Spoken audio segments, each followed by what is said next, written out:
그러니까 이제 부처님의 경전은 어느 경전을 막론하고 다 법식에 의해서 만들어졌다. 그래서 지난번에 그 육성치 이야기를 했었죠. 6가지 그 신, 문, 시, 주, 처, 중 육하원칙에 의해서 이루어진 것이다 라고 말씀을 드리면서 이제 그 첫 장에 여시함 일시불 일시불 여기까지 이제 말씀을 드렸습니다. 그 다음에 이제 나오는 내용이 제4위국 기수국 보도건 제 있었다 거기에 있었다 있을 제자니까 사위국의 기수국 보도건에 있었다는 이야기죠. 부처님께서 거기에 있었다. 그런지 거기에 계셨다. 이게 이제 사위국은 그 나라의 이름이고 기수국 보도건은 원래 이제 그 불교 그 절이 가장 먼저 그 세워진 곳은 왕사성의 중림정사고 중림정사가 불교에서 가장 먼저 절이 세워졌던 곳이 중림정사고 이제 그 다음에 이 기수국 보도고는 부처님께서 가장 오랫동안 머무르신 곳이 기수국 보도건 줄여가지고 기원정사라고도 이렇게 이야기를 합니다. 이 기원정사가 불교에서 굉장히 중요한 위치를 차지하고 있죠. 절의 규모를 본다고 해도 뭐 끝에서 끝이 안 보일 정도로 그 넓은 대지에 이 사찰이 자리를 잡고 있습니다. 근데 원래 이 기원정사가 만들어지기까지는 뭐 부처님께서 성도를 하시고 난 다음에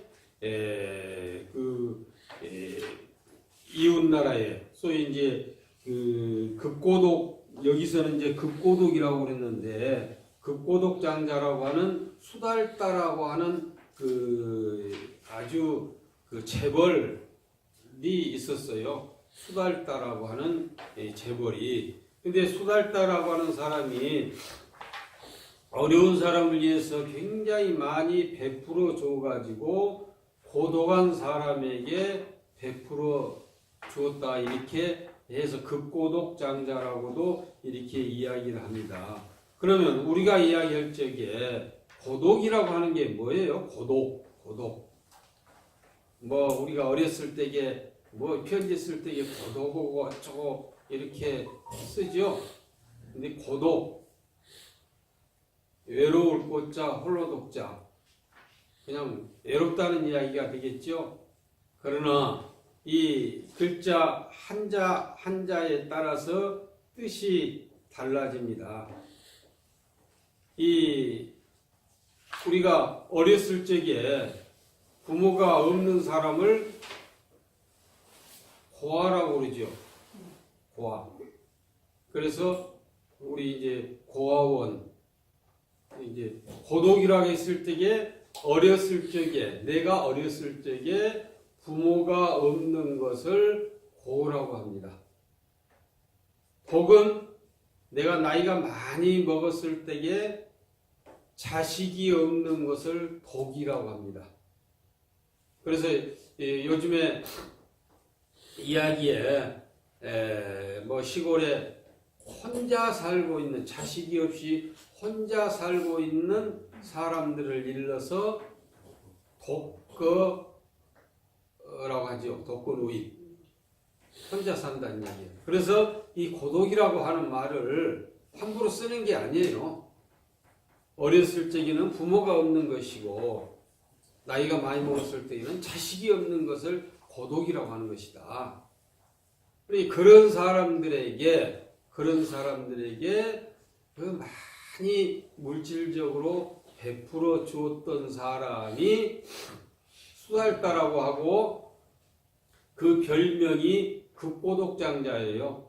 고독한 사람들에게 급식을 했다, 베풀어 줬다 라고 해서 급고독이라고 이야기를 합니다.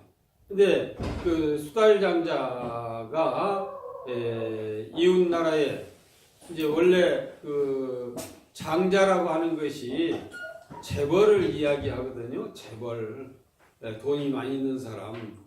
근데 가만히 집에가 있는 사람이 돈이 많이 있을 수가 없죠. 돈을 벌어야지 이제 돈이 생기는 거 아닙니까? 그래서 무역을 하고 장사를 하고 했던 사람이에요. 그래서 이제 이웃 나라에 장사일로 가가지고 이제 그 장사 때문에 갔는데 정작 그 장사의 대상은 뭐 장사한 사람이 왔으니까 이제 서로 이제 돈을 벌고 돈에 대한 이야기를 해야 되는데 거들떠 보지도 않고 뭘 막 준비를 하고 있어. 그래서 이제 왜 그러냐 그랬더니 그게 아니라 오늘 우리 집에 호미장자라고 하는 사람인데 우리 집에 부처님이 오시는 날이다.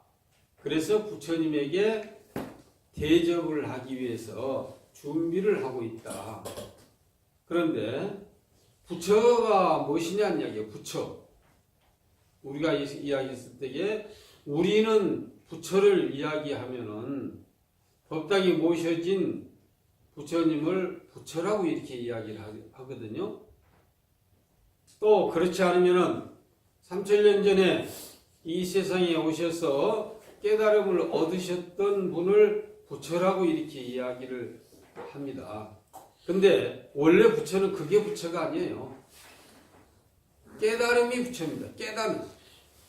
깨달음이 부처예요.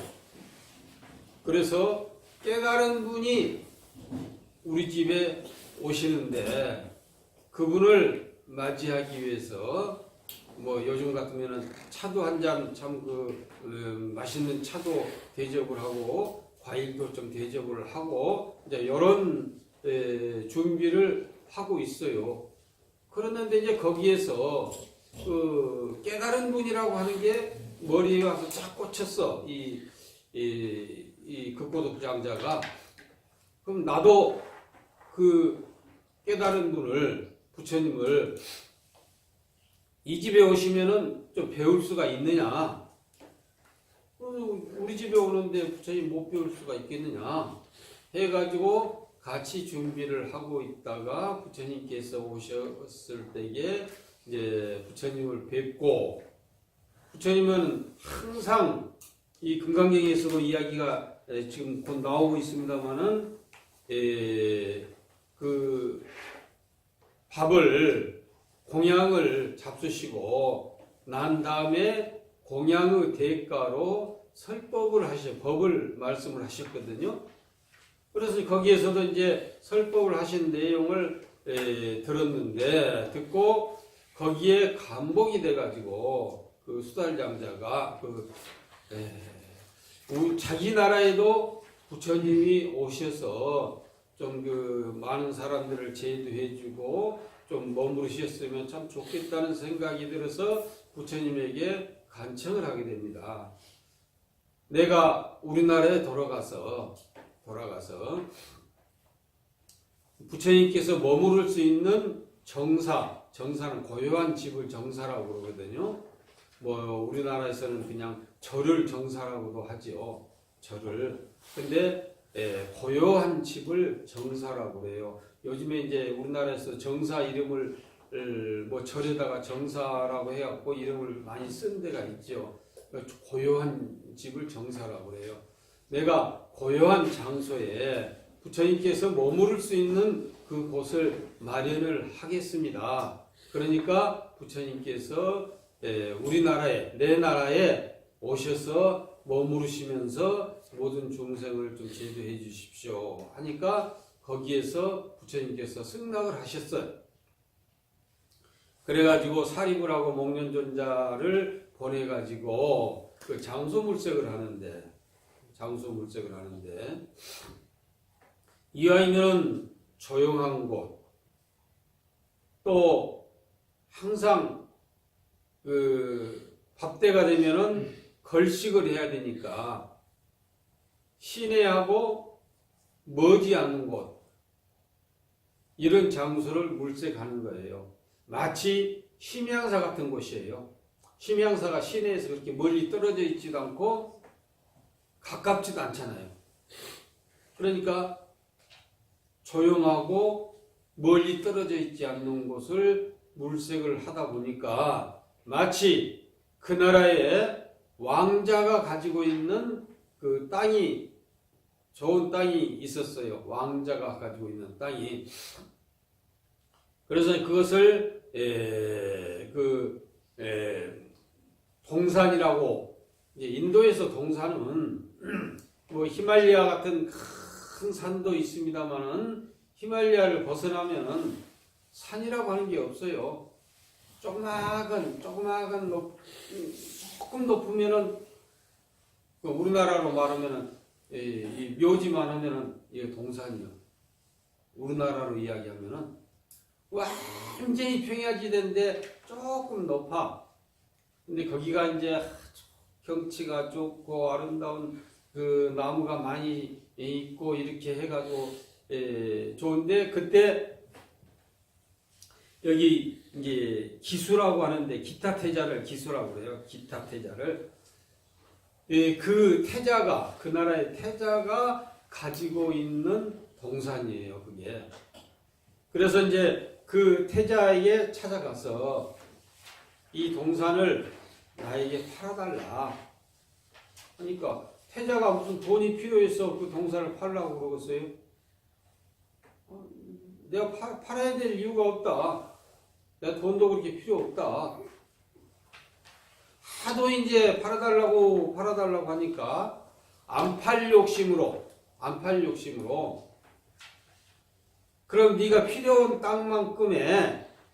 땅만큼의 바닥에다가 황금으로 한치 두께로 쫙 깔아라. 그러면 이제 그 깔린 놈만큼 내가 팔겠다. 그럼 돈이 얼마나 많겠어요?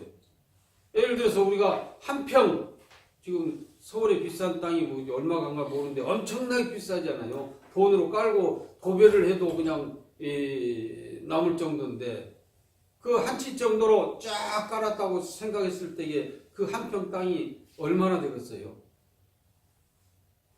그래서 이제 그 자기가 이제 부잣집이니까, 재벌이니까 그 이야기를 듣고 수레에다가 황금을 싣고 와서 그냥 그 일을 쫙 깔았다고 그래요. 그러니까 깜짝 놀래가지고 이 거금을 들여서 이 땅을 살라고 하는 이유가 무엇이냐? 그러니까 부처님이, 부처가, 깨달은 분이 이곳에 오셔서 머무르고 중생들을 위해서 그 설법을 해주시고 하기 위한 그런 자리를 마련하기 위해서 한다. 그러니까 그 소리를 딱 듣고, 그러면은 이 장소에 깨달은 분이 오신다. 그럼 나도 그냥 말 수가 없지. 그럼 네가 땅만큼 산만큼의 그 땅에다가 집을 내가 짓겠다. 절을. 근데 여기서는 이제 그 나무로 지었다고 그러는데, 실제 가서 보면 벽돌로 다 지어졌거든요. 벽돌로. 그래가지고 이제 아주 참 큰 절을 지었어요. 그래가지고 이제 낙성식 때 부처님께서 거기를 오셔가지고 절 이름을 짓는데, 이 기수 급고독 그랬죠? 그러니까 사이국이라고 하는 나라의 그 나라의 기자는 기타태자가 시주했던 나무로 지어진 집, 그 나무 숫자가, 그리고 밑에는 급고독장자가 그 시주했던 이것을 기념하기 위해서 기타태자하고 급고독장자를 기념하기 위해서 기수 급고독원이라고 하는 절을 지었다. 그래서 이제 그것을 줄여가지고 우리가 기원정사라고도 이렇게 이야기합니다. 기원정사, 거기를 기원정사라고도 하고 기수급고독원이라고도 하는데, 지금 우리가 인도 여행을 하면은 반드시 들리는 장소 가운데 하나입니다. 시내에서 그리 멀리 떨어져 있지도 않고 시끄럽지도 않고 아주 조용한 곳. 그곳에 부처님께서 머무르고 계셨다는 이야기예요. 그래가지고 거기에서 이 금강경을 말씀하셨는데, 이제 거기에 머무르면서 그 다음에 여대비구 중 이제 비구 스님들 비구라고 그러죠. 남자 스님을 비구라고 그래요. 남자 스님을, 여자 스님을 비군이라고 그러죠. 그러나 초창기에는 여자 스님이 없었어. 비구니가 없었어요. 그래서 비구라고 그런 겁니다. 비구라고 한 뜻이 무엇이냐면은 인도 말인데 우리말로 바꿔서 이야기하면 걸사예요. 걸사. 얻어먹는 사람.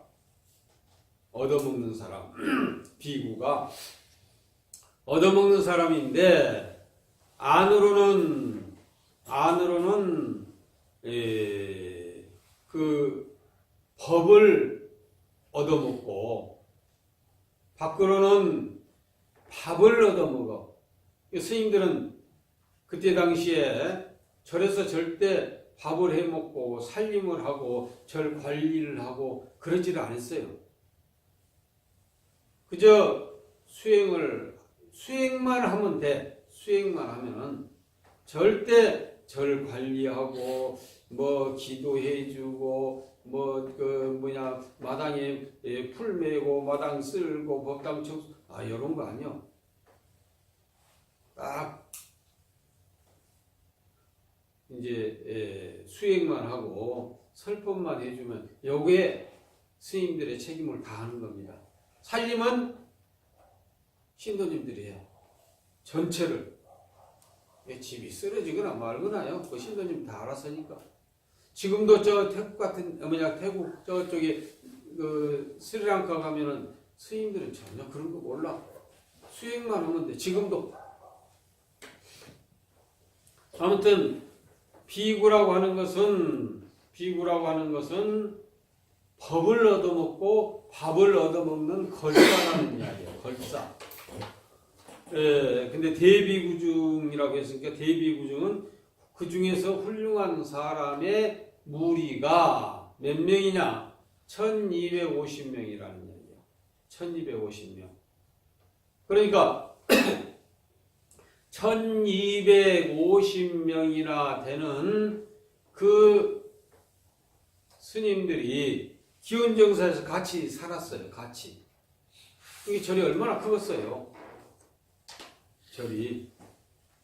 아무튼 부처님께서 그 기수급고독원에 계실 적에 거기에 함께 있었던 그 비구 부처님 제자 스님들이 총 숫자가 1250, 정확히는 5명. 정확히는 그 5명이 밑에 가출구자 함께 하고 있었다는 이야기예요. 함께. 이제 이제 이거 여기까지 해가지고 그 육성치가 이제 끝이 납니다. 육성치가 육하원칙이라고 하는 것이 여시, 신성치, 그 주, 문, 신성, 그 문성치, 때, 신성치. 누가 부처님이 어디에서 사이국 기수 고도곤에서 대중들 1250인가 함께 계셨다는 이야기죠. 그러니까 여시야문 했을 때에 내가 이와 같은 것을 들었다 했을 때에 누가 들었느냐? 아란존자가 들었다. 아란존자가 이 책은 아란존자가 썼으니까 다시 한번 이걸 새겨서 읽으면은 이와 같은 것을 아란인 내가 들었다. 한때에 부처님께서 사이국, 기수국, 고도곤이라고 하는 절에 계실 때에 대비구의 무리 1250인가 함께 하시고 계셨다는 이야기야. 함께. 그 다음 장 넘어가면은 이시의 세존이 이때에 세존은 부처님을 세존이라고 합니다. 부처님을. 그러니까 부처님의 이름이 크게는 10가지로 나눠지죠. 은공, 정변지, 명예행족, 선서세간의 무상사, 조장부, 천인사, 불, 세존, 그 다음 열애 이렇게 해서 10가지 이름을 가졌는데 보통 부처님을 그냥 이름을 부르지 않고 세존으로 많이 통용을 하고 있습니다. 세존. 그래서 세상에서 가장 높은 분이라고 이렇게 이야기를 하거든요. 세존이 이런 얘기, 부처님이 이런 이야기. 아란존자가 보니까 그게 우리가 요즘 이야기에서 큰 스님이 아니면 아주 큰 그 대법사가 뭐 종정 스님이 이런 뜻이에요. 이제 부처님께서 세존이 식시에 밥 먹을 때 이제 부처님께서는 평생을 사시에 한 끼뿐이 안 잡수셨거든요. 한 끼. 그러니까 지금 식식이라고 하는 것은 사시에 봉양을 드셨으니까 진시로 이렇게 봐야 되는 것이 맞는 이야기죠. 밥 먹기 직전이니까 밥을 얻으러 가야 돼. 그러니까 밥 먹을 때보다 조금 더 일찍 출발을 해야 되죠. 그래서 진시, 그러니까 8시경, 8시, 9시 그 무렵을 이야기하죠. 그 무렵에 이런 이야기예요.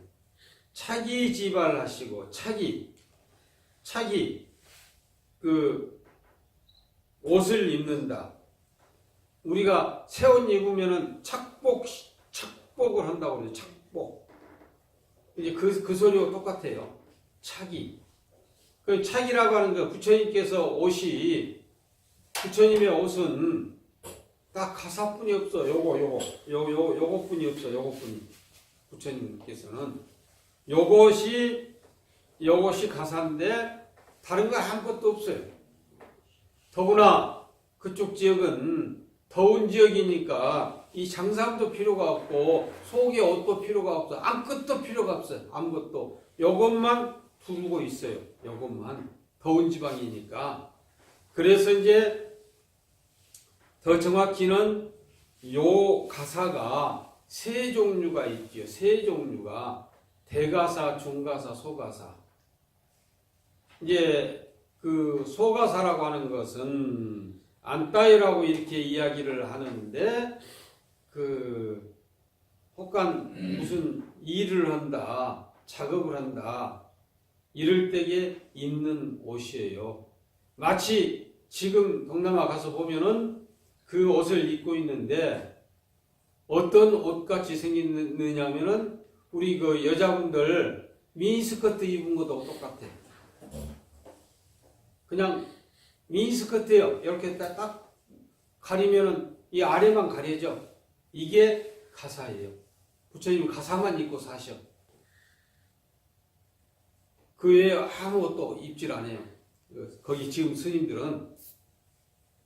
그리고 중품가사는 울따라성이라고 하는데, 뭐 기도를 한다든지 뭐 했을 때에 입는 옷이고, 그 다음에 이제 승갈이라고 하는 옷이 제일로 상품인데, 상품은 이제 법상에 올라가서 설법을 하시려면은 품위가 우저돼야 되겠잖아요. 그래서 가장 훌륭한 가사, 이렇게 부처님께서는 옷이 딱 3벌뿐이 없어. 3벌. 3벌인데 다 가사예요. 가사인데 요즘 우리가 이야기하면 평상복, 작업복, 외출복 이렇게 생각을 하면 됩니다. 그러니까 가사를 딱 입으시고, 착이라고 하는 것이 가사를 입으시고 이런 이야기죠. 지발은 바루를 가졌다. 바루는 밥그릇을 바루라고 그래요. 바루. 뭐 우리 스님들이 큰절에서 그 공양을 밥 먹을 때에 이렇게 우리나라에서는 그릇을 4개를 이렇게 딱 넣고 4개에다가 밥을 먹는 그 그릇을 바루라고 그러죠. 근데 부처님 당시에는 우리나라에서는 4개지만은 그쪽에서는 요만한 그릇 1개.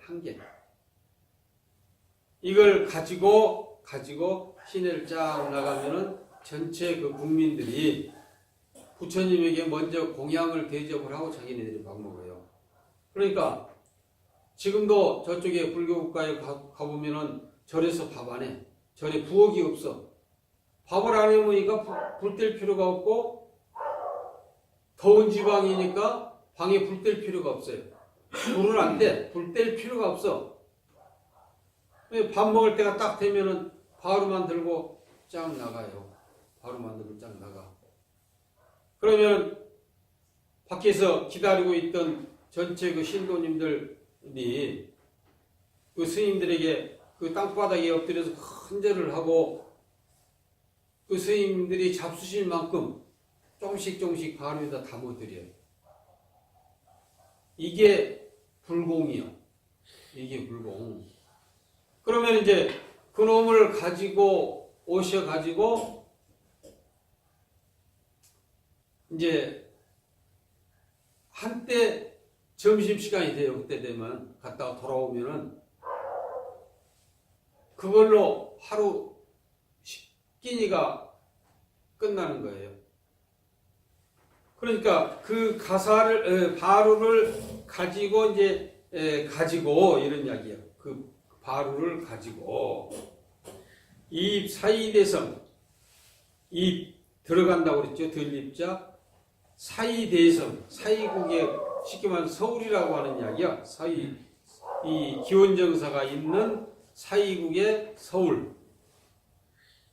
나주로 이야기하면 나주 시내에 들어가셔서 걸식 하실 때, 걸식, 밥을 얻은다는 이야기예요. 밥을 얻어. 근데 부처님께서는 밥을 얻은데 7집씩을 얻어요. 7집씩. 그냥 가지고 와서 대접을 하면은 그냥 받고, 그냥 그렇지 않고 멀리 나갔을 때에 때가 돼가지고 공양을 얻으면은 7집, 7가식이라고 그래. 7가식. 7집을 차례대로 쫙 얻고 그놈을 가지고 오셔서 잡수셔. 근데 7집에 못 얻으면 그날 굶은 날이에요. 그러다 보니까 지난번에 우리가 능엄경 했을 때에 아란존자가 7가식을 하는데 7집을 이렇게 쫙 가는데 중간에 기생집이 있어가지고 그 기생한테 순환을 당하는 것이 우리 능엄경에 나오잖아요. 능엄경에. 아무튼 걸식을 했다는 이야기. 차례대로 그냥 걸식을 해. 이제 걸식을 하는데 우리가 생각할 때에는 부잣집에 가서 밥을 얻어 먹으면은 맛있는 것 많이 그냥 편하게 얻을 것인데 이렇게 생각이 들거든요.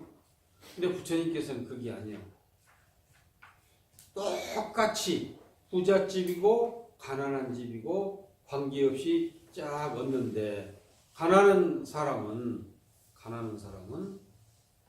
평생 이렇게 가난하게만 살아야 될 필요가 없거든요. 가난하게만 살게 해서는 안 돼. 그러니까 부처님과 같은 그 대성자에게 공약 한번 대접을 하면은 그 공덕이 엄청나게 크다. 그래서 복을 지어준다는 이야기야. 복을 지어준다. 그래서 잘 살 수 있는 복을 심어주는 것이 부처님께서 차례대로 이렇게 걸식을 했던 그런 의미가 있습니다. 근데 이제 우리 입장으로 봤을 때게 우리가 이제 걸식은 안 하는데 만약에 어디 가서 그렇게 얻어먹었다. 맛있는 집, 부잣집에 가서 막 얻어먹었다. 먹을 때는 맛있겠죠. 맛있지만은 거기에 대한 공덕을 심어줄 수 있는 그런 능력이 없는 사람은 빚만 지고 오는 거예요. 빚만 지고. 그러니까 아무튼 수행자의 입장에서 제대로 걸식을 한다는 이야기야. 어기성 중에 그 성 가운데, 그 사이성이죠. 성 가운데 차제 걸이하시고 차례대로 걸자는 얻을 걸자죠. 빌 걸자. 이자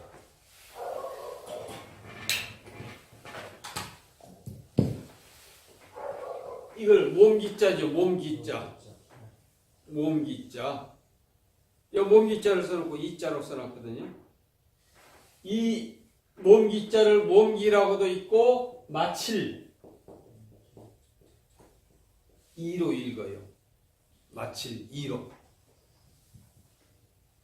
그러니까 걸식을 이제 마쳤다는 이야기가 얻는 것을 마치고 다 얻었어. 환지본처 그 기원정사로 돌아왔다는 이야기예요. 돌아와서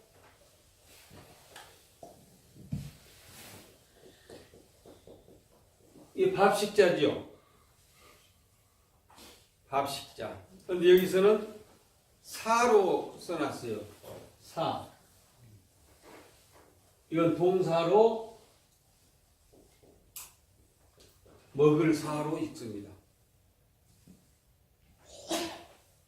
그러니까 밥을 먹기를 마쳤다는 이야기. 다 밥을 먹었어. 먹고 이는 가사를 이야기하고 이 바로는 스님들이 딱 공양이 끝나면 딱 씻거든. 씻어서 거두어 놓았다는 이야기야. 거두어 놓고 세족이 발 씻기를 마쳤다. 인도에서는 그렇습니다. 인도의 가장 큰 그 예의법 가운데 하나가 신을 안 신어요. 신을 맨발로 다니. 맨발. 양발도 안 신어요. 그러니까 대표적으로 우리 그 미얀마에 가면은 아웅산 국립공원 국립묘지 바로 앞에 보면은 큰 황금대탑이 있어요. 탑이 엄청나게 커. 이 황금대탑 한 바퀴 돌라고 해도 다리가 아플 정도예요. 근데 그런 그 성지에 법당도 역시 그렇고 가려면은 절대 신을 신을 수가 없고 양말도 신을 수가 없습니다. 벗어야 돼. 그러니까 애국 사람들이 가면은 비닐봉지 같은데 쉽게 말하면 신주머니라는 이야기야. 딱 담아가지고 맨발로 가야 돼. 어떤 사람도 출입이 금지가 됩니다. 어떤 사람도. 그러니까 맨발로 이제 시내를 한 바퀴 삥 돌아왔으니까 이제 발에가 흙도 묻고 그랬을 거 아니에요. 그렇게 발을 씻어. 발을 씻고 부자이자 자리를 펴고 앉았다. 자리를 이제 우리말로 보면 이 방석 같은 거 이런 걸 쫙 펴고 앉았다. 이것이 제일 처음에 나오는 이야기입니다. 여기까지가 원칙적으로는 금강경이 맞춰진 과정입니다. 지금 이렇게 들었어도 우리에게는 가슴이 와서 느껴진 게 없죠?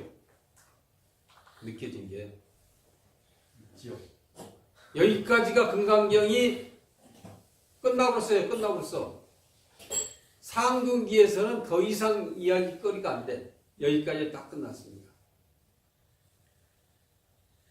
그러니까 다시 말해서 다시 한번 읽어보면은 이와 같은 것을 내가 들었다. 한때 부처님께서 사이국 기수국 고도곤에 계실 때에 대비구 중 1250인가 함께 하셨다. 이때 세존이 식시에 옷을 입고 바루를 가지고 사이 대성에 들어가서 걸식을 하실 때 그 성 가운데에서 차례차례 걸식에 마치시고 본처로 돌아와서 밥을 마치시고 이발을 거두시고 발을 씻고 자리에 앉았다. 이것이 일상생활에 하는 일이라는 이야기야. 더 이상이 없어. 더 이하도 없어. 이것이면 금강경이 다 끝나버린 거예요. 이게. 더 이상이 없어. 그래서 부처님의 경전은 어느 경전을 막론하고 처음에 첫 단계에 가장 훌륭한 말씀을 하시고 가장 훌륭한 말씀을 하시고 그 다음에 이제 수준을 낮추고 해가지고 말씀을 하게 됩니다. 그래서 왜 그렇게 하느냐? 그래서 내 자식에게, 귀여운 내 자식에게 과자를 사주는데 가장 예쁘고 영양가 있고 맛있고 하는 과자를 부모가 자식이 사주고 싶지. 어떤 그 오염된 재료로 만들어진 오염된 색소로 만들어진 이런 것을 내 자식에게 주고 싶은 부모가 있어요? 아무도 없잖아요. 부처님께서도 바로 그 지금 내용이 그렇습니다. 가장 중요한 거 여기까지 해서 금강경이 상편이 다 끝나는 거예요. 상근기 이야기로는. 근데 우리는 이게 가슴이 와서 느껴지질 않아. 아, 부처님께서 이렇게 밥 먹을 때가 되니까 시내 돌아가서 밥을 얻어가지고 돌아와서 잡수시고 발 씻고 이발 걷어 올리고 발 씻고 자리에 앉았다. 그랬는가 합니다. 이 정도예요. 그랬는가 합니다. 이 정도예요. 근데 진짜 눈이 띄어진 사람들은 여기까지 하면 금강경이 딱 끝나는 거예요. 지금 무엇이 잘 긴가민가 아무것도 긴 것도 아니고 아닌 것도 아니죠. 그러니까 이제 이 다음에 이제 나오는 거예요. 그러면서 자리를 펴고 이제 앉으셨는데 아니 부처님께서 설법을 이렇게 하시는데 예를 들어서 나주 시내 가서 지금 쫙 밥을 7집을 걸어 다니면서 얻어가지고 와서 잡수시자마자 무엇이 어쩌고 설법을 하시겠어요? 그 말은 안 맞죠? 말을 하는 사람도 그 법문을 듣는 사람도 마음이 가라앉아 가지고 안정이 된 다음에 이야기를 해야지 그 이야기가 가슴속으로 쏙쏙 들어올 거 아니에요. 예를 들어서 지금 시간이 지금 지났어. 이렇게 저 밑에서부터 막 뛰어가지고 헐떡헐떡하고 왔는데 여기서 만약 이야기한다면 이것이 들어오겠느냐는 이야기야. 그래서 우리가 선생님들 법문을 하게 되면은 법문 선생님들이 법상에 쫙 올라가서 앉으시면은 뭐 척법과 도구 뭐 이런 것도 다 하겠지만은 입정 시간이 있어.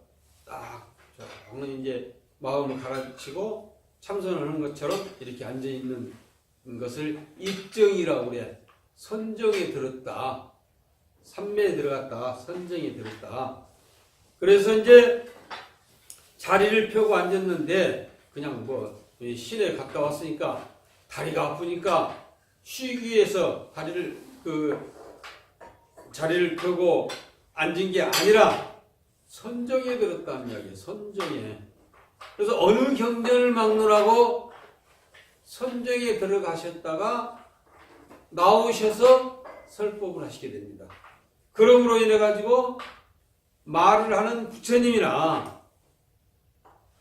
그 부처님의 말씀을 듣는 제자들이 하나가 돼 가지고 부처님 말씀을 그대로 받아들일 수 있는 것이다. 그래서 대표적으로 화엄경 같은 경전은 해인삼매라고 그러죠. 해인삼매. 화엄경은 해인삼매. 법화경은 무량이처삼매. 열반경에는 부동삼매. 무량수경에는 대적정미타삼매. 원각경에는 신통대광명장삼매. 지금 금강경에는 등기왕삼매.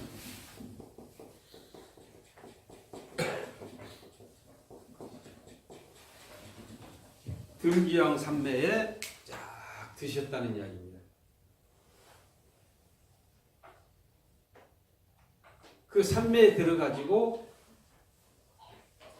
그 삼매에 나오셔가지고 이제 그 제자들에게 그 내용을 설법을 해주시는 것이 이제부터 나오는 금강경이에요.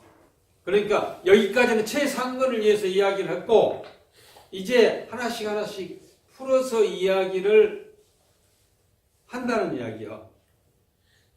근데 이걸 만져볼게 따뜻하네. 내가 삼매에서 나와서 볼게 여기에 따뜻해. 그러니까 따뜻했을 때 드시고 합시다.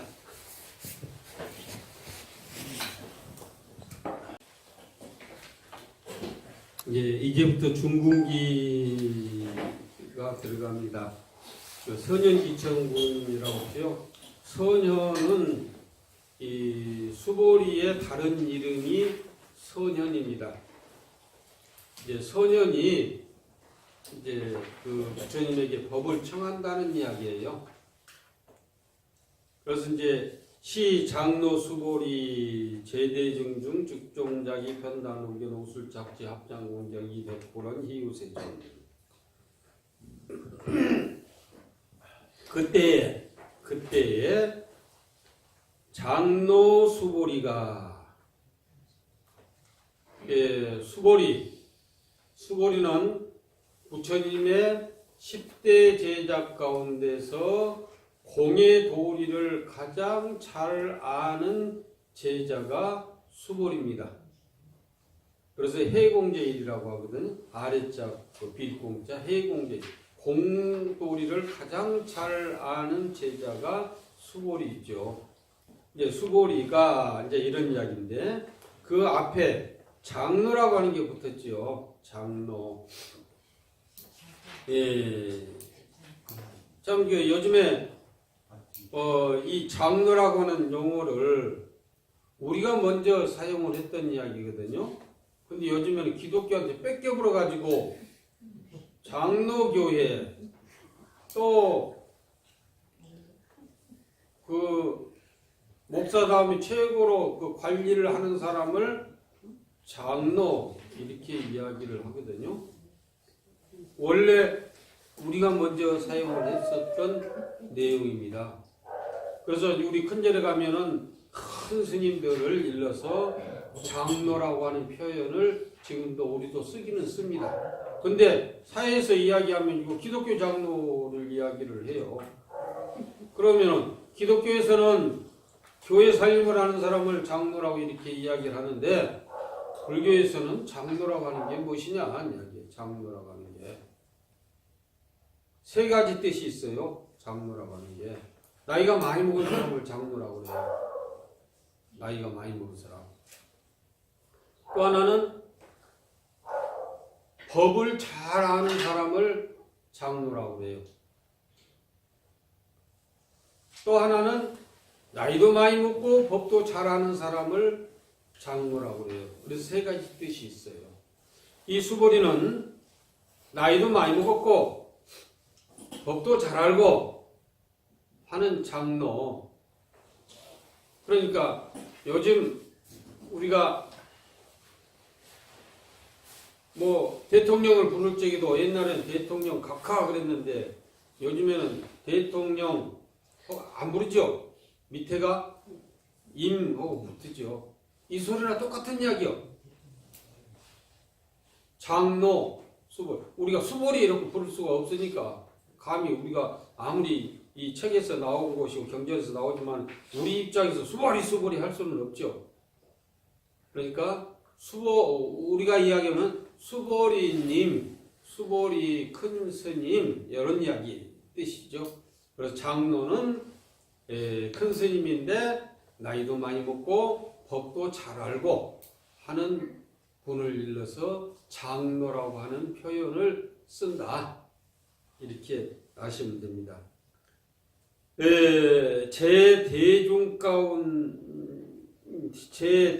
제대중중이라가 대중 가운데서 있었다는 이야기예요. 수보리가 1250인 속에가 있다가 이런 이야기죠. 1250인 속에 있다가 그러니까 부처님의 법문은 그냥 우리 만담하듯이 코미디 하듯이 그냥 이렇게 법문을 하는 게 아니거든요. 우리도 이제 그런 걸 많이 들어봤어요. 내가 어렸을 때 전에 왔으니까 강원에 갔다가 딱 오니까 어디 법문 한번 해봐라. 노부사님들이 이렇게 해가지고 법문을 하는 건 아니요. 왜? 부처님의 말씀을 이야기할 적에는 부처님에 준하는 대접을 해야 되는 거예요. 부처님에게 준하는 그 대접을 해야 돼. 그러니까 우리 율법에서도 이제 금방 이야기했지. 너 법문 한번 해봐라. 내 강으로 갔다 왔지. 뭐 배우고 갔냐? 대답 안 해야 돼. 그것은 절대 그렇게 물어서도 안 될 뿐더러 만약에 그렇게 물었다고 하면은 그건 대답을 안 해야 되는 겁니다.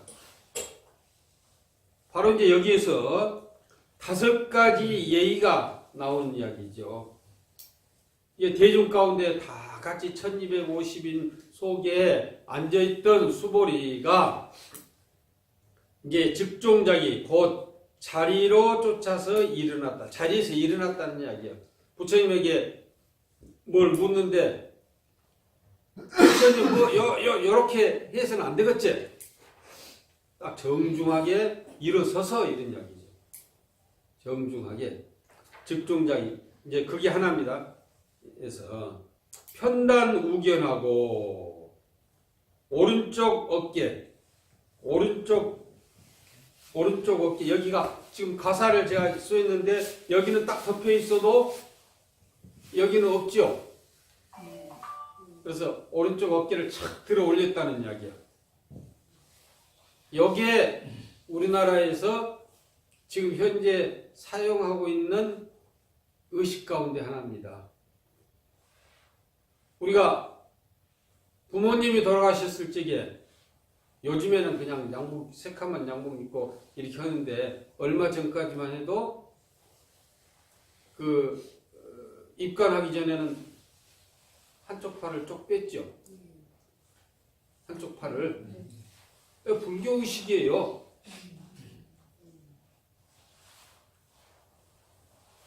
인도에서 가장 큰 예의법이 오른쪽 어깨를 착 걷어 올리고 이렇게 나옵니다. 그 다음에 우술착지. 우리 여자분들이 큰 절을 할 적에 하기야 평자치고 탁 이렇게 절도 하지만은 다리 하나 세우고 이렇게 절을 하죠. 네.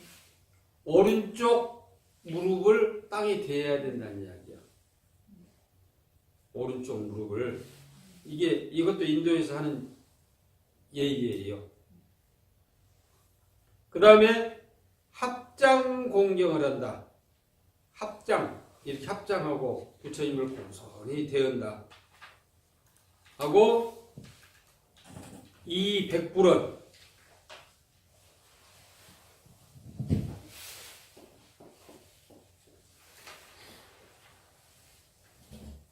이 이자가 어조사로 위아래를 연결해주는 내용으로도 사용합니다만은 문장의 첫 번째 나오면은 이것을 또한 그럽니다.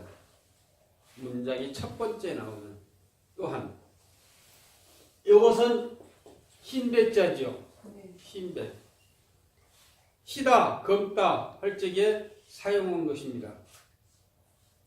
근데 간혹 가다 보면은 어느 공사하는 데서 출입금지, 주인, 백 그렇게 쓰죠. 흰백자가 아렐 백자, 아렐 백자입니다. 여기에서 또한 흰백자께 아랜다. 누구에게? 부처님에게 이런 얘기. 부처님에게 아뢰어 말하되 이런 이야기죠. 이것이 5가지 예입니다. 자리에서 일어났다. 오른쪽 어깨를 걷어 올렸다. 오른쪽 무릎을 땅에 댔다. 합장하고 공경했다. 부처님께 사로 말했다. 이게 5가지죠. 그때는 옷을 안 입었는데 어떻게 오른쪽으로 가사를 오른쪽으로 가사를 예. 그러니까 이제 이런 예의 정도는 갖추어 줘야 된다는 이야기예요. 설법을 하기 위해서는. 그러니까 설법을 하기 위해서 법상에 올라가면은 나이 많은 사람도 가서 삼배를 꾸벅꾸벅 하고 그러잖아요. 스님도 상대한테 삼배를 꾸벅꾸벅 하는 거예요. 왜? 부처님의 법을 존중하는 의미에서. 그러면서 하는 이야기가 희유세존이시여. 희유는 드물희자 있을 유자거든. 이런 일이 그냥 쉽게 있는 것이 아닙니다. 이런 뜻이 되죠. 희유세존이시여. 그러면 무엇이 희유하냐? 무엇이 희유한 일이냐? 부처님께서는 출가를 안 하시고 가만히 계셨다고 하더라도 인도의 왕이 돼야 금륜성왕이 될 것이라는 이야기야. 부처님께서 왕이 태자니까 왕이 당연히 왕이 되죠. 그 희유하다는 이야기야. 또 그것뿐만이 아니라 부처님의 신장이 키가 육척이에요, 육척. 그러면 180cm. 그래서 이제 우리가 부처님을 모시는 가장 큰 법당을 대웅전이라고 하는데, 대웅전이라고 하지 않고 장육전이라고도 합니다. 장육전. 굉장히 큰 키예요. 3000년 전에 180은 엄청나게 큰 키입니다. 제가 미국 와싱턴의 국회의사당 앞에 가면은 박물관이 있어요. 우리나라 관에를 가봤더니 그 무쇠로 된 부처님하고 옛날에 대조각 이렇게 했던 농이 있잖아요. 대조각 무슨 농이라고 그래, 단스제 옛날에 대조각 옆에 딱 이렇게 그걸 해가지고 했던, 그건 두 가지 거 있더라고요. 우리나라 것은. 근데 옆에 가서 보니까 옛날에 있었던 사람의 그 뼈를 갖다 놨는데 보니까 내가 거기 서 있으면 장신이요. 내가 서 있으면 키다리. 옛날 사람은 조그맣게. 그런데 부처님께서 그 당시에 180은 엄청난 키를 가졌다. 또 그것뿐만이 아니라 부처님이 얼마나 잘생겼는지, 이제 나중에 이제 조금 더 넘어가면 30 이상이 나오는데 32가지 우리가 아주 잘난 모습 32가지 것을 다 갖추고 계시다는 이야기야. 다 갖추고.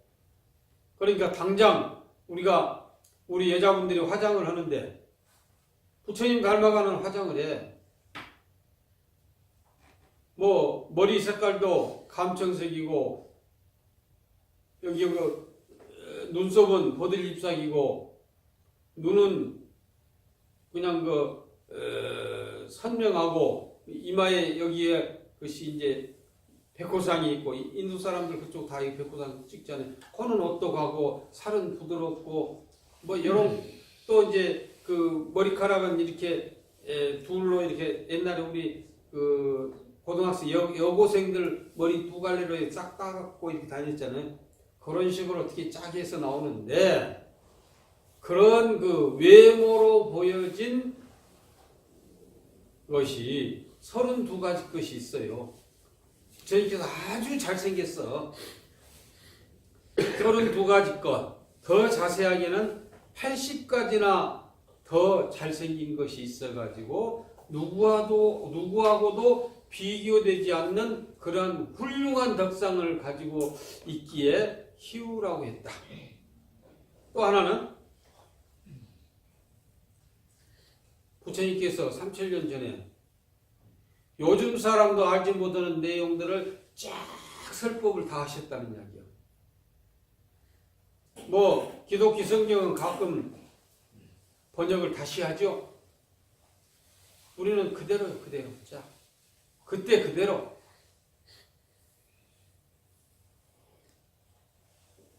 그런 부처님의 법음이 계신다는 이야기. 이런 걸로 봤을 때에 부처님처럼 이렇게 훌륭한 분이 없습니다. 이런 이야기, 이런 뜻이 되죠. 그러니까 수보리가 대중 가운데서 있다가 자리에서 일어났고 오른쪽 어깨를 걷어 올리고 오른쪽 무릎을 땅에 대고 합장 공경을 하고 부처님께 사고 말했던 이 네 말하면서 하는 이야기가 희유하십니다. 부처님. 요즘에 그 회의한 데 보면은 그러거든. 옆에 사람이 뭐 있으면 옆에 사람의 뜻을 존중해가지고 나 이렇게 한다. 딱 그 뜻이요. 그 이야기요. 부처님의 훌륭함 이렇게 딱 받아들이고 내가 부처님에게 이제 이야기를 하겠다는 이야기예요. 그러면서 하는 이야기가 이 열애도 부처님이죠. 열애. 세존도 부처님이고 똑같은 이야기예요. 똑같은 이야기. 열애나 세존이나 열애나 응공, 정변지, 명예기육, 선서, 세간의 무상사, 조장구, 천인사, 불, 세존이 다 부처님과 똑같은 이름이요. 어떤 이름을 써도 상관이 없어요. 열애께서는 선호렴제보살하시고 선부족제보살하시다. 착할 선자죠. 착할 선자. 잘할 선자예요. 선부족제보살하시고 선호렴제보살하시고 선부족제보살하시다. 열애께서는 모든 보살들에게 잘 호렴하시고 모든 보살들에게 잘 부촉하셨다. 이제 이런 뜻이 되겠습니다. 그러니 그 호렴과 부촉은 무슨 뜻을 가지고 있느냐? 호렴은 공부가 다 이루어진 보살에게 지혜의 힘을 주어가지고 자기 수행이 더욱 깊어지게 하는 것이고, 또 그 부촉은 모든 중생들에게 잘 그 부탁을 한다는 이런 뜻을 부촉이라고 이렇게 이야기를 합니다. 그러니까 이 부처님께서는 모든 그 모든 사람들에게 잘 도와주고, 부촉은 아직 공부가 있지 않는 모든 보살들에게 소승에 빠지지 않도록 잘 당부하여 일러주신다는 이야기요. 부처님께서는. 그러니까 부처님께서는 모든 중생들, 소위 힘을 얻은 중생들, 힘을 얻지 않는 중생들에게 잘 도와주신다는 이야기예요. 그러면서 이것이 어떤 뜻을 가지고 있느냐 하면은 보살이라고 하는 거. 보살은 우리 반야신경에 보리, 설타 이렇게 이야기해요. 보리는 깨달음을 이야기하는 겁니다. 설타는 중생을 이야기하는 거예요. 중생. 그런데 우리가 봤을 적에 이 보살이라고 이야기하는 이 보살이 종류가 엄청나게 많아요. 종류가 엄청나게 많은데 통칭 보살이에요. 관세음 보살도, 지장보살도, 문수보살, 보현보살도 보살이요. 아무것도 모르는 우리 신도님들도 보살이요. 그러잖아요. 보살이라고 불러요. 훌륭한 분만 보살이라고 부르는 거 아니에요. 스님들도 아주 훌륭한 분, 자비심이 철철 넘쳐나는 그 큰 스님들을 보살이라고 불러요. 근데 이 보살은 도심중생을 보살이라고 하는 것이요. 도심중생. 이 도의 마음을 낸 사람을 보살이라고 한다. 도심중생을 보살이라고 해요. 더 정확히는 상구보리하고 하와중생하는 것을 보살이라고 그러죠. 위로는 아직 부처가 못 됐으니까 위로는 부처가 되기를 원하고, 이 아래로는 중생들을 구제해 주신 분을 보살이라고 해요. 호렴과 부촉도 요거 똑같은 이야기예요. 똑같은 이야기. 선부촉, 선호렴, 선부촉. 잘 호렴하시고 잘 부촉한다. 부촉이라고 하는 건 부탁이라고 하는 이야기죠. 부탁, 이제 모든 보살들을 이렇게 잘 호렴하시고 모든 보살들을 잘 구촉하신다. 세존이시여 선남자 선여인이 선남자 이렇게 이제 절에 오는 그 마음을 낸 착한 마음을 낸 모든 남자 여자 모든 사람이 이게 모든 사람들이 이제 이게 제일 중요한 내용이 나옵니다.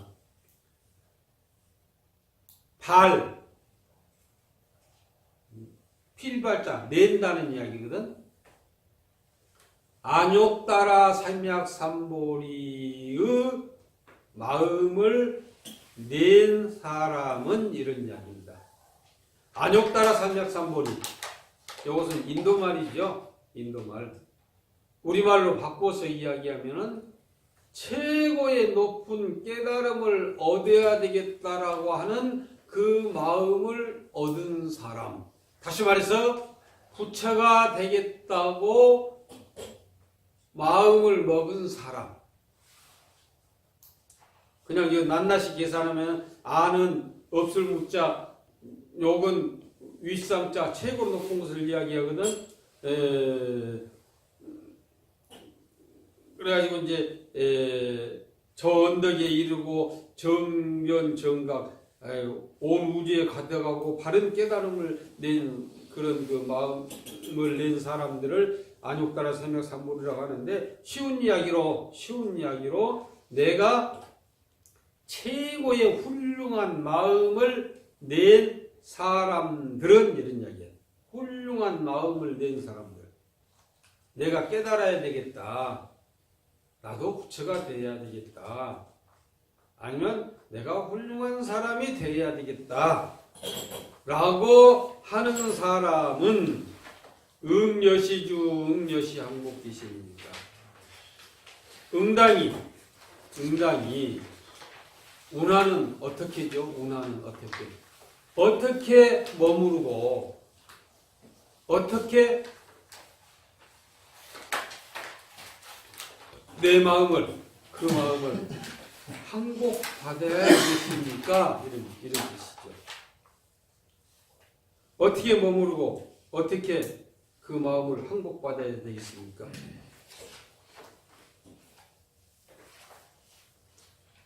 여기에서 분명하게 우리가 지금 불교를 믿는 부처님을 믿는데 잘 믿는가 못 믿는가 이거 확실히 이게 우리가 구분을 지어야 돼요.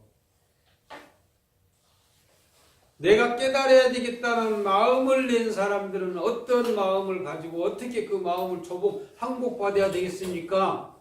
요것을 묻는 이야기지. 부처님한테 싹싹 빌면서 나 복 주시오, 무엇 주시오, 몇 개 놓지도 않는 뭘 달라고 하는 요 이야기가 맞겠느냐는 이야기요. 그렇지 않아요? 부처님은 거래하는 장사꾼이 아니요. 근데 우리는 그렇게 지금 부처님을 취급을 해버려요. 이게 문제예요.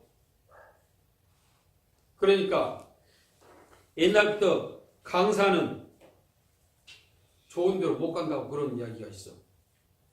왜냐하면 부처님 말씀을 다 쫙 그냥 쪼개내갖고 해석을 하고 일러준다고 이렇게 해버리니까 어떻게 보면은 내가 지금 이야기한 것처럼 부처님을 장사꾼 만들지 말으라고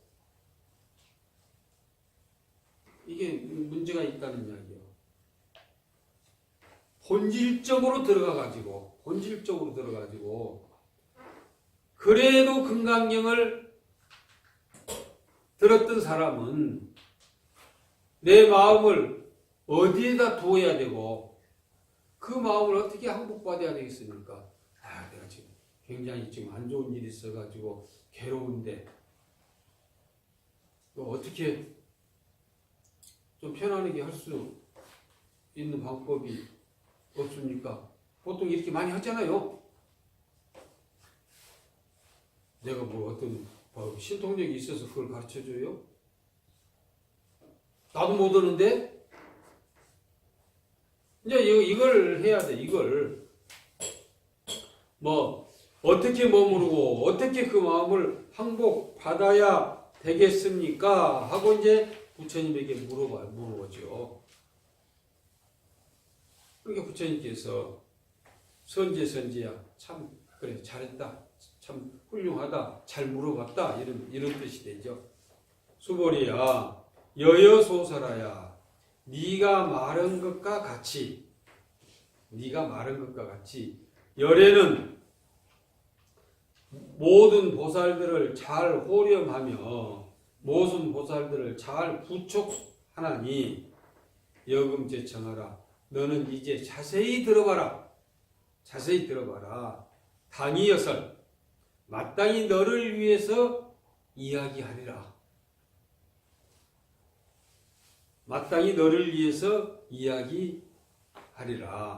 선남자 선여인이 안욕따라 삼약삼보리 하니는 안욕따라 삼약삼보리의 마음을 낸 사람은 응당히 이와 같이 머무르고 이와 같이 그 마음을 항복받아야 되는 것이니라. 이렇게 이야기합니다. 이와 같이 그 마음을 머무르고 이와 같이 그 마음을 항복받아야 되는 것이니라.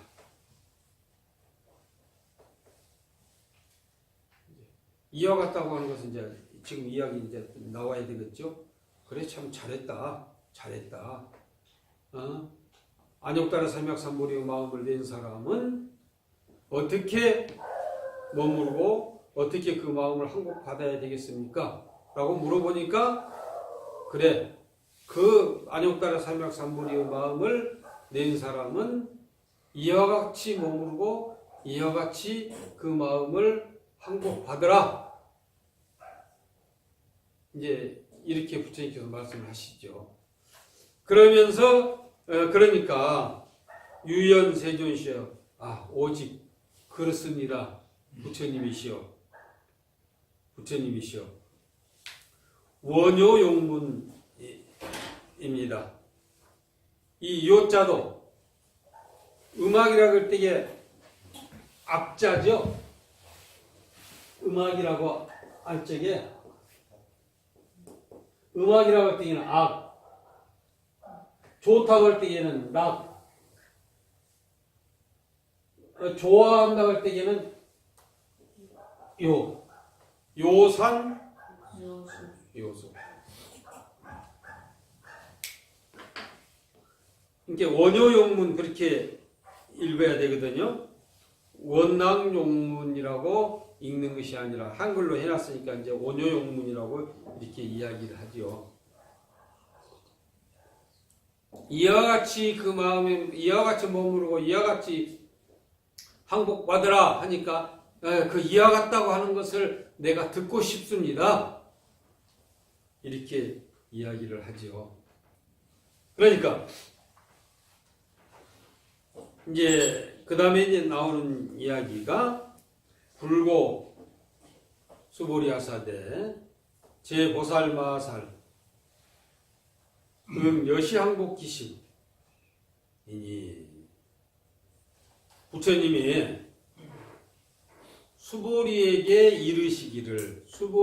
이르사되 모든 보살 마살은 훌륭한 마하는 크다는 이야기거든요. 크다는 이야기. 그러니까 마하살 그러면은 우리가 보통 이제 우리나라 말로 표현을 한다면은 나이 많이 잡수신 보살님들에게 내가 누구 보살, 예를 들어서 누구 보살 그렇게 표현을 한다면은 어때요? 기분이 좋겠어요? 우리 능인행은 옛날부터 하니까 능인행 보살 내가 해도 되겠지. 근데 아무라도 없어 능인행 보살 하면 기분 나빠. 능인행 보살님 하면은 기분 좋아. 그러잖아. 마살은 큰 분인데 임자여. 쉽게 말 우리말로 표현을 하면은 임자여. 근데 이제 관세음보살, 마살, 뭐 지장보살, 마살, 문수보살, 마살, 뭐 다 그 훌륭한 분들을 끝에 마살을 넣는데 그냥 우리 말로 표현을 하면은 관세음보살님, 문수보살님 이렇게 이해를 하시면 됩니다. 모든 보살 마살은 몇이 항복기시입니다. 이와 같이 그 마음을 항복받아야 되는 것이다. 이와 같이 그 마음을 항복받아야 되는 것이다. 그러는데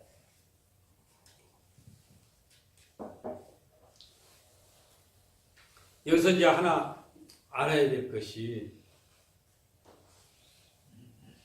금강경 하면 이 수보리가 해공제일이라고 우리 아까 이야기할 때 동사상 가장 잘 아는 것, 잘 아는 제자가 해공이에요.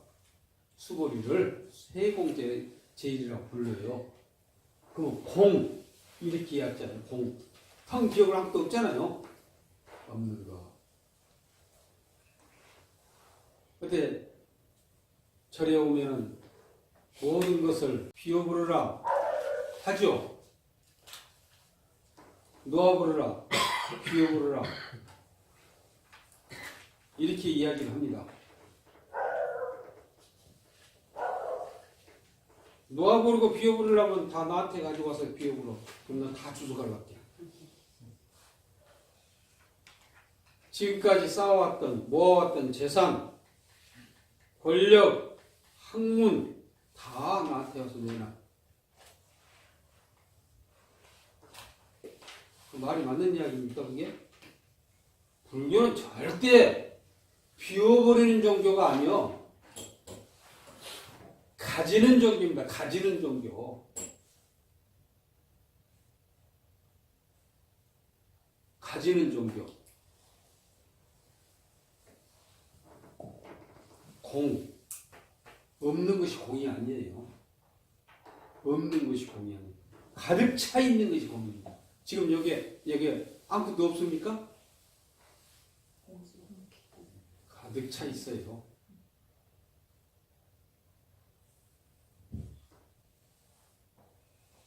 어떻게 머물러야 됩니까? 안옥다라 산맥삼보리를 마음을 낸 사람은 문화주 응당이 어떻게 머물러야 되겠습니까? 네 가지 마음에 머물러야 된다. 네 가지 마음에 머물러야 된다.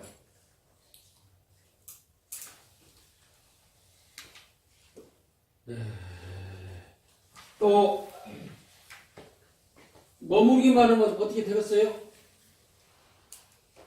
여기는 이제 금강경이가 쫙 하나 빠졌는데 어떻게 닦아야 되겠습니까? 이게 나와야 되거든요. 어떻게 닦아야 되겠습니까? 또 그 다음에 나오는 이게 어떻게 닦아가지고 어떻게 항복받아야 되겠습니까? 이런 이야기가 이제 어떻게 닦아야 되겠습니까? 육도, 육바라밀을 닦아야 된다.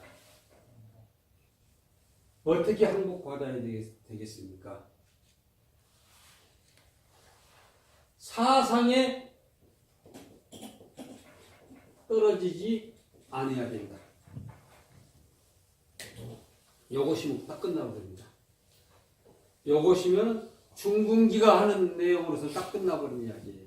금강경 요것뿐이 없어요. 통틀어서 요것뿐이 없습니다. 최고의 마음을 낸 사람은 어디에 어떻게 머물러야 되겠습니까? 또 네 가지 마음에 머물면 된다. 어떻게 닦아야 되겠습니까? 육바라밀을 닦으면 된다. 어떻게 그 마음을 항복받으면 되겠습니까? 사상이 떨어지지 않으면 된다. 요것 외에는 금강경이 없어요. 수없이 많이 있어. 그냥 우리가 이야기할 적에는 뭐 그냥 거창하게 27가지 의심이 나와 여기서. 내가 보시를 한다. 제일 첫 번째 의심이 내가 부처가 되기 위해서 보시를 하는데 이것은 상에 떨어집니까? 안 떨어집니까? 첫 번째 의심이 여기서 나와요. 곧 나와. 내가 복을 받으려고 좋은 일을 하는데 이것은 상에 떨어지는 것입니까? 안 떨어지는 것입니까? 내가 복을 받으려고 부처님 마음을 쫙 냈는데 이것은 상에 떨어진 것입니까? 안 떨어진 것입니까? 이게 곧 나와 이게. 그런데 그런 것들은 다 치말적인 이야기고 이것이면 딱 끝나본다. 이것이면 더 이상이 없어.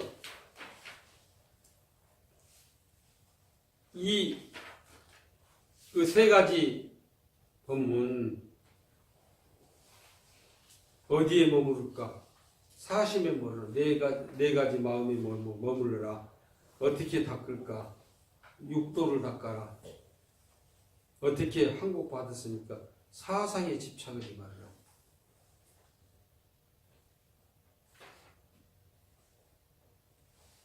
그래서 최고의 마음을 낸 사람은 어디에 머무르야 됐습니까? 그러니까 비워버리라고 안 했어요. 부처님께서. 놓아버리라고 안 했어요. 무소유? 말도 안 되는 이야기요. 왜 내가 다 소유하고 싶지 다 버리고 싶어요? 불교는 그래요. 다 가지는 거예요.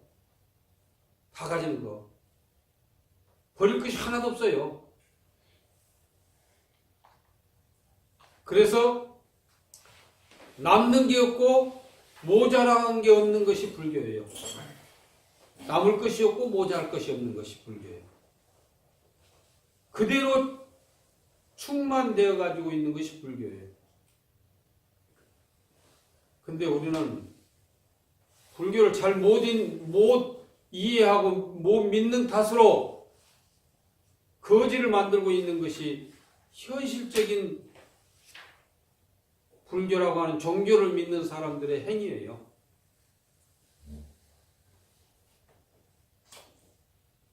그래서 도대체 그러면 어디에 머물러야 되겠는가? 어디에 머물러야 되겠는가? 그러면 이제 네 가지 마음이라고 그랬는데 네 가지 마음이 무엇이냐는 이야기예요. 네 가지 마음이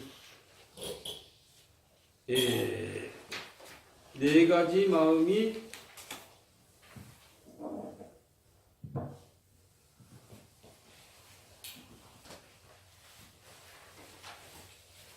내가 머물러야 될 거, 버려야 될 거 절대 아닙니다. 버려야 될 거 아니요. 내가 가져야 될 거, 가져야 될 거.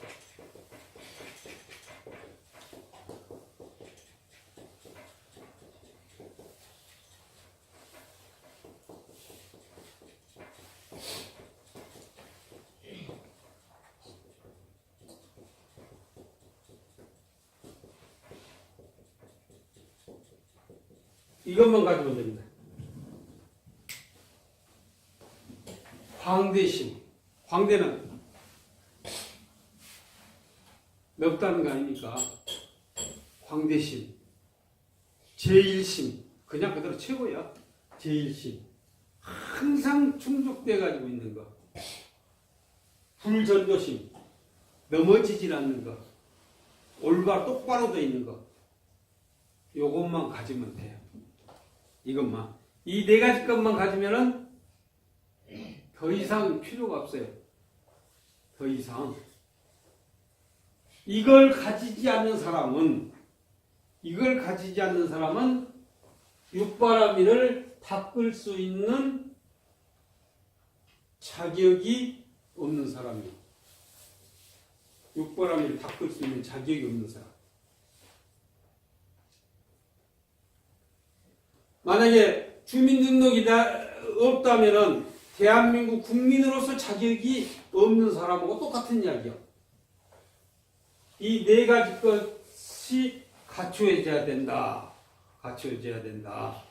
그러면서 이 광대심, 첫 번째 그 마음이 무엇이냐?